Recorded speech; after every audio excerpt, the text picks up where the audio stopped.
Здравствуйте. Сегодня посмотрим достаточно интересную партию. Но вот я хочу сразу сказать, что комментариев будет очень немного, потому что играли чемпионы мира. То есть Алексей Чижов, там уже многократнейший чемпион мира. Мэрил Бомстер еще не был чемпионом мира. Но играли в интересном достаточно соревновании. Кубки Конфедерации. Кстати, проходил он в Болгарии, то есть там проводились турниры по 100-клеточным шашкам. Confederation Cup Албена. Ну, то есть Албена это Болгария, насколько я понял. 2011 год, но вот Кубки Конфедерации тоже в начале 2000-х начали проводиться. Достаточно интересно, кстати, турниры были командные, но потом они, конечно, я считаю, что они все-таки изжили где-то себя, хотя надо было к какому-то формату, наверное, возвращаться. Вот клубное соревнование, идея одно время, конечно, было очень хорошее. То есть, учитывая, что вот клубная система супер развита в Нидерландах, и, наверное, где-то тоже вот, если позволяли, наверное, моменты какие-то, конечно, если к этой вот системе как-то либо возвратиться, либо как-то она была в других странах, это было бы достаточно хорошо. Потому что вроде бы клубная система это как-то пошла вот, за счет вот этих кубков Конфедерации, Кубки Европы были. Кстати, надо вот мне вспомнить когда-то про Кубки Европы, потому что на очень высоком уровне проводились именно первые Кубки Европы, это и голландцы, и ФЕ тогда проводили, конечно, супер все было. То есть я был вот на этих Кубках Европы как раз. То есть супер организация была. И то есть потом вот пошли как так Кубки Конфедерации во многих интересных так местах, достаточно таких туристических, можно сказать, даже помню, проводились. Я там, кстати, мало было на Кубках Конфедерации, но в интересных местах. Вот я даже где был, достаточно в интересных местах таких проводилось. И вот давайте посмотрим по 2011 году вот эту интересную партию Алексей Чижов и Мэрил Бомстер. И потом я, может, когда-то все-таки вернусь, действительно, вот я вспомнил, вернусь к Кубкам Европы, я там чуть расскажу, но, может, какие-то партии покажу. Так, вот, позиция была 33-28. Но вот здесь вот момент такой, я, к сожалению, не разобрал. Алексей Чижов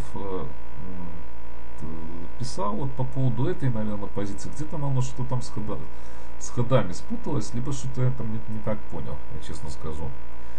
Наверное, скорее всего, где-то что-то не так понял. И второй момент, тоже кому-то вот эта партия супер нравится. Вот Алексей Чижов, конечно, сказал, что плохая партия. Но плохая партия, все-таки я считаю, что она достаточно красивая была и напряженная.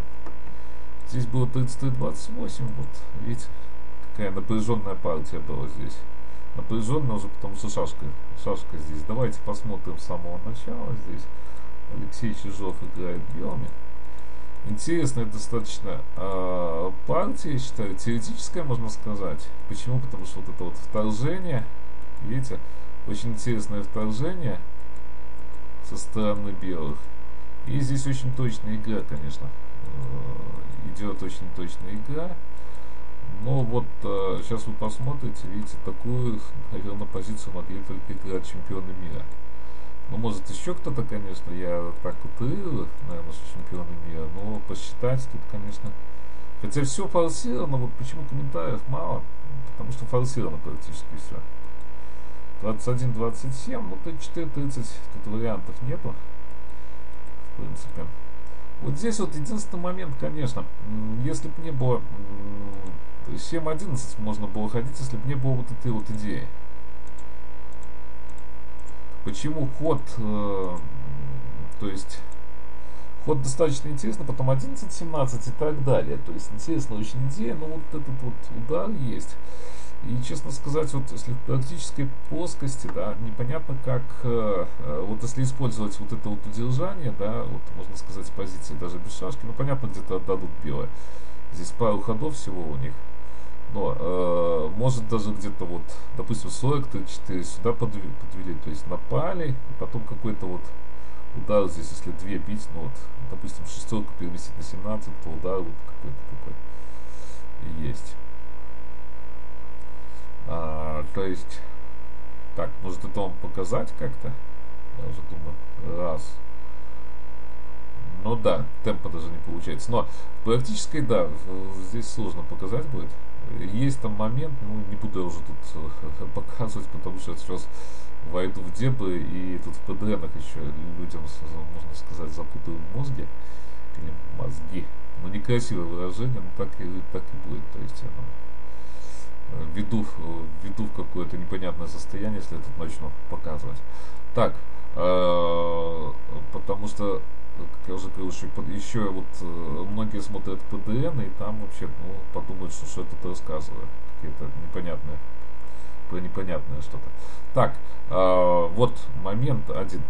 Я вам хочу сказать, что вот эта вот идея, с одной стороны, да, она хорошая, но я имею в виду, если комбинации нету. Но с другой стороны, вот как это практически получить, чтобы и двойка была закрыта, и четверка, я, честно говоря, вот сильно не представляю эту позицию. То есть, поэтому, наверное, может практически идея это не такая и хорошая. 7-11, даже если без комбинации.